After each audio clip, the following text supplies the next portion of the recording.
আসসালামু আলাইকুম। এমডি কবির খান বিপ্লব চ্যানেলের পক্ষ থেকে আপনাদের সবাইকে স্বাগত জানাচ্ছি। আজকে মাইক্রোসফট এক্সেল ধারাবাহিক টিউটোরিয়াল ভিডিওর 2 নাম্বার ভিডিও। আজকে আপনাদেরকে দুইভাবে মাইক্রোসফট এক্সেল ওয়ার্কশিট তৈরি করার নিয়ম দেখাবো এবং সাথে হচ্ছে সেভ এস করার নিয়ম দেখাবো। তো আপনারা যারা চ্যানেলে নতুন এসেছেন মেহরবানি করে চ্যানেলটা সাবস্ক্রাইব করে সাথে থাকবেন, আর যারা ইতিমধ্যে সাবস্ক্রাইব করেছেন তাদেরকে আমার পক্ষ থেকে জানাই ধন্যবাদ। মাইক্রোসফট এক্সেল 2019 দুইভাবে ফাইল তৈরি শিখুন। মাউসের রাইট বাটন ব্যবহার করে শিখবেন আর হচ্ছে স্টার্ট মেনু ব্যবহার করে। তো প্রথম পদ্ধতি হচ্ছে ডেস্কটপের ফাঁকা স্থানে মাউস রেখে মাউসের রাইট বাটনে ক্লিক, নিউতে ক্লিক, মাইক্রোসফট এক্সেল ওয়ার্কশিটে ক্লিক। আর দ্বিতীয় পদ্ধতি হচ্ছে স্টার্টে ক্লিক, যে মেনুটি আসবে মাউস স্ক্রল করে নিচের দিকে আনুন এবং এক্সেলে ক্লিক করুন। তো মাইক্রোসফট এক্সেল 2019 আমরা এখন আপনাদেরকে হাতে কলমে দেখাবো। তার আগে একটু ভিজুয়ালি দেখিয়ে নিচ্ছি। প্রথম পদ্ধতি হচ্ছে ডান পাশের ছবিতে দেখেন ডেস্কটপের ফাঁকা স্থানে মাউস রেখে মাউসের রাইট বাটনে ক্লিক করবেন। করার পরে যে নিউ অপশন আসবে নিউতে ক্লিক করবেন, মাইক্রোসফট এক্সেল ওয়ার্কশিটে ক্লিক।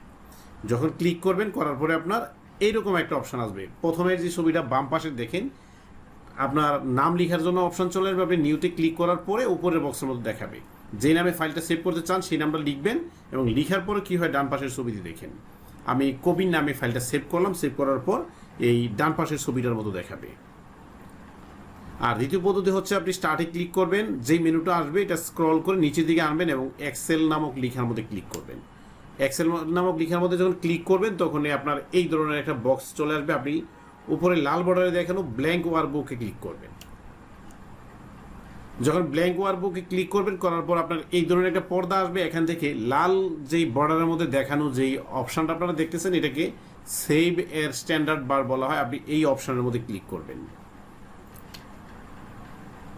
অথবা আপনি যদি চান তাহলে সেভ স্ট্যান্ডার্ড বাটন না ব্যবহার করে আপনি ফাইলে ক্লিক করতে পারেন। ফাইলে যদি ক্লিক করেন তাহলে আপনার সামনে এই ধরনের একটা অপশন চলে আসবে। এখান থেকে আপনি সেভে ক্লিক করবেন। সেভে ক্লিক করার পর এই ধরনের একটা অপশন চলে আসবে।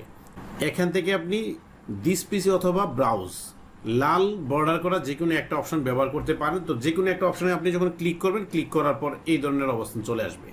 তো এখানে আপনারা খেয়াল করেন আমি ডেস্কটপে ফাইলটা সেভ করবো। আমি ডেস্কটপ সিলেক্ট করলাম, করার পরে ফাইল নেমের ঘরের মধ্যে দেখেন বুক 1 আছে। আপনারা এটা কাটবেন, কেটে আপনি যে নামে ফাইলটা সেভ করতে চান সেই নাম দিবেন, নাম দেওয়ার পরে সেভ। প্রিয় দর্শক, আশা করি আপনারা ভিজুয়ালি একটু দেখেছেন। এখন আমরা যে কাজটা করবো সেটা হচ্ছে প্র্যাকটিক্যাল দেখব।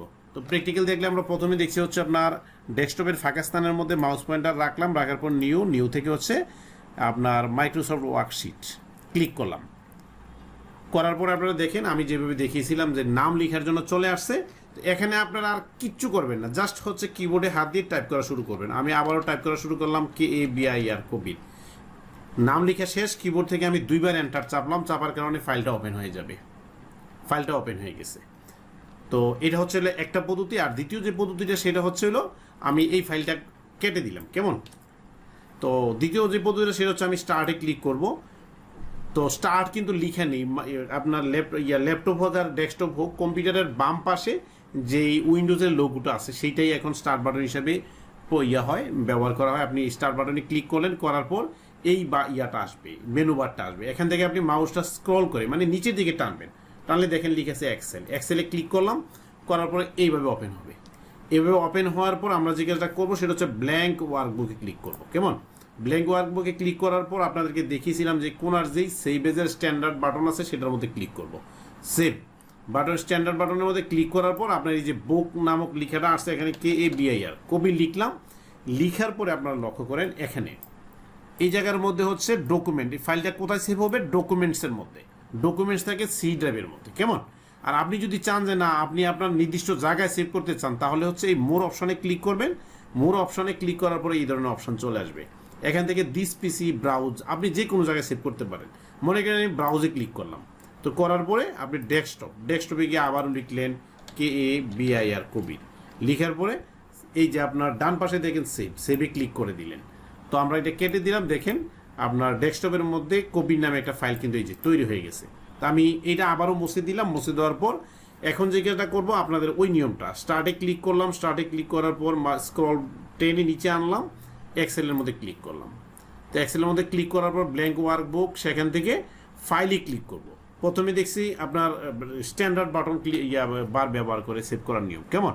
এখন ফাইলে ক্লিক করলাম, করার পরে আবারও সেভে ক্লিক করলাম, করার পরে হচ্ছে আপনার দিস পিসি অথবা ব্রাউজে ক্লিক করলাম।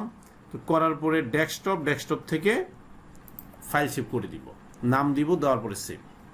তো আমি মনে করি যে লিখলাম KABIR কবির, লিখার পরে এটা সেভ করলাম। তো এখানে আমি কিছু তথ্য লিখি, কেমন, কবির খান, এটা আপনাদেরকে বোঝানোর জন্য, কেমন।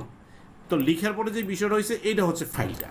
তো আমি আপনাদেরকে বলে রাখি, কম্পিউটারের নির্দিষ্ট একটা ফোল্ডারে অথবা নির্দিষ্ট কোনো ড্রাইভে একই নামে একাধিক ফাইল রাখতে পারবেন না।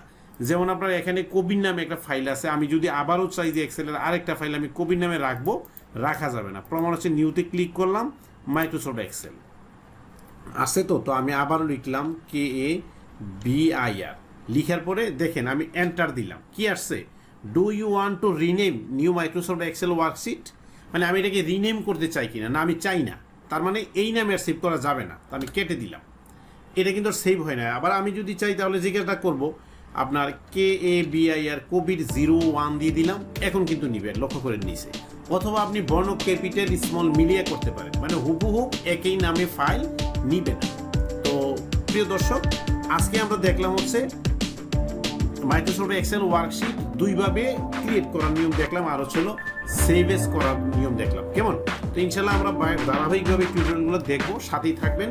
ধন্যবাদ, আসসালামু আলাইকুম রহমতুল্লাহ।